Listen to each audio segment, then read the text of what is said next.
భారత్ పేద దేశం. ఇది నిన్న మొన్నటి వరకు ఉన్నమాట. కానీ ఇప్పుడు సంపన్న దేశాల సరసన ఇండియా చేరింది. అది కూడా టాప్ 10 దేశాల్లో 7th ప్లేస్లో ఉంది భారత్. న్యూ వరల్డ్ వెల్త్ నివేదిక సంపన్న దేశాల లిస్టును ప్రకటించింది. ఈ లిస్టులో టాప్ ప్లేస్లో ఉంది అగ్రరాజ్యం అమెరికా.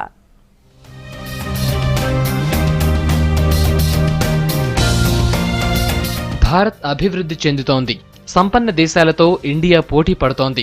న్యూ వరల్డ్ వెల్త్ అనే సంస్థ ప్రపంచ దేశాల సంపదను లెక్కించింది. ఈ ప్రకారంగా రేటింగ్స్ కూడా ఇచ్చింది. విశేషం ఏంటంటే సంపన్న దేశాల టాప్ 10 జాబితాలో ఇండియాకు 7వ ప్లేస్ దక్కడం. భారత్ మొత్తం $5,600 బిలియన్ అంటే 3,75,00,000 కోట్ల రూపాయలతో 7వ ప్లేస్లో ఉందని న్యూ వరల్డ్ వెల్త్ తెలిపింది.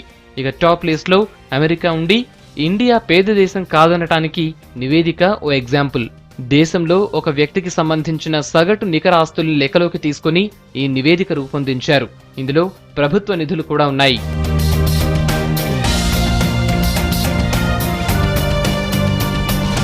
టాప్ 10 లిస్టులో $4,700 బిలియన్ తో కెనడా, $4,500 బిలియన్ ఆస్ట్రేలియా లిస్టులో ఉన్నాయి. ఇటలీ ఆదాయం $400 బిలియన్ అని పేర్కొంది న్యూ వరల్డ్ వెల్త్ సంస్థ. $48,900 బిలియన్ తో అమెరికా ఫస్ట్ ప్లేస్ లో ఉంది.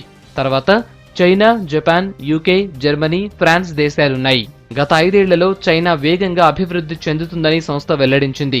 ఇక భారత్, ఆస్ట్రేలియా కూడా స్పీడ్ గా డెవలప్ అవుతున్నాయని పేర్కొంది. మరోవైపు ఒక్క ఏడాది కాలంలోనే ఇటలీని వెనక్కి నెట్టి కెనడా ముందుకొచ్చింది.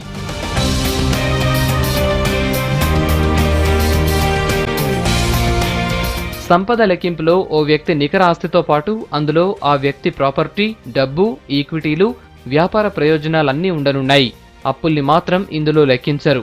సంపన్న దేశాల లిస్టులో భారత్ చేరటానికి కారణం దేశ జనాభానేనని సంస్థ ప్రకటించింది.